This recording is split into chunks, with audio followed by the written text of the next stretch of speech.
करीबन 3.2 किलोमीटर का जो ये पूरा एडवांस लैंडिंग फैसिलिटी है, इस पूरे एरिया में आसानी से शॉर्ट डिस्टेंस के साथ ये लैंडिंग कर सकता है। लैंडिंग करने के साथ साथ ये जो इसमें जो ट्रूप्स हैं वो किसी भी एरिया को डोमिनेट कर सकते हैं, और ये एरिया बहुत ही इंपॉर्टेंट है। उसकी वजह है इसकी नज़दीकी सिलीगुड़ी कॉरिडोर से, साथ में बांग्लादेश को मैसेजिंग है, उसके अलावा लाइन ऑफ एक्चुअल कंट्रोल तक पहुंचना यहाँ से बेहद आसान होगा। जिस सिलीगुड़ी कॉरिडोर का लगातार जिक्र किया जा रहा था, तो जियो पॉलिटिकली भी और साथ में स्ट्रेटेजिकली भी ये बहुत ज्यादा जरूरी है, और इसीलिए इस एडवांस लैंडिंग फैसिलिटी का आज ऑफिशियली प्रधानमंत्री नरेंद्र मोदी इसको देख रहे हैं। और ये भारतीय वायुसेना की कैपेबिलिटी भी, हम आपको बता दें कि आने वाले दिनों में अभी एक्सेप्टेंस हुआ है of necessity Rafale fighter aircraft का, जो कि 114 की संख्या में भारत में करीबन 90% तैयार होंगे और उसके अलावा 10% फ्लाईवे कंडीशन में आएंगे। तो ये भी एक बहुत बड़ी बात है, और ये सब आज एक साथ भारतीय वायुसेना की कैपेबिलिटी यहाँ पर दिखाई दे रही है। मनीष, एक जानकारी और दर्शकों तक पहुंचनी चाहिए कि ऐसा नहीं है कि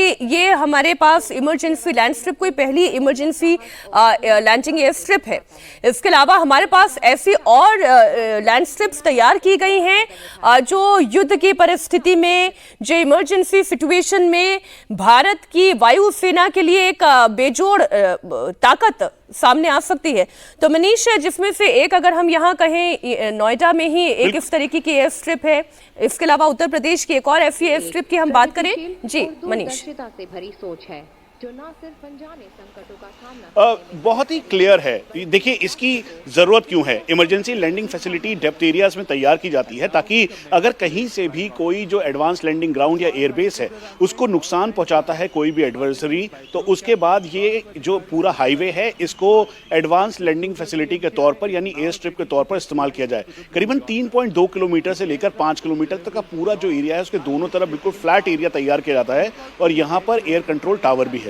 दूसरी सबसे इंपॉर्टेंट बात यह है कि दरअसल चाहे पूर्वांचल एक्सप्रेसवे हो या फिर मथुरा का एक्सप्रेसवे, आगरा मथुरा जो एक्सप्रेसवे है वो हो, उसके अलावा ग्वालियर में अलग अलग जगहों पे, देश के अलग अलग जगहों पर जो नेशनल हाईवे है वहां पर अब एडवांस लैंडिंग फैसिलिटी तैयार की जा रही है।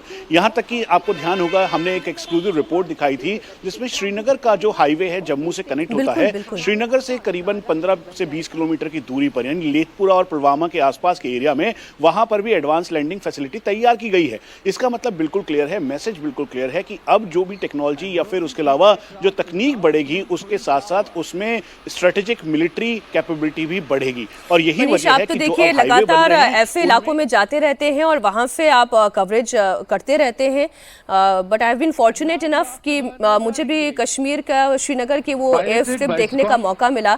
और जब भी ऐसी तस्वीरें आती हैं अजीत जी, सीना गर्व से चौड़ा हो जाता है कि भारत कितना विकास कर रहा है। और ऐसा तो नहीं है कि भारत पहले नहीं कर सकता था।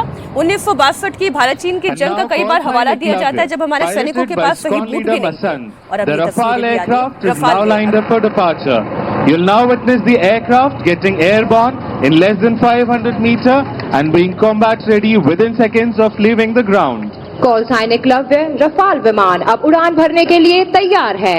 आक्रामक तरीके से ऊपर चढ़ते हुए यह विमान जमीन छोड़ने के कुछ ही क्षण में युद्ध के लिए तैयार हो जाता है।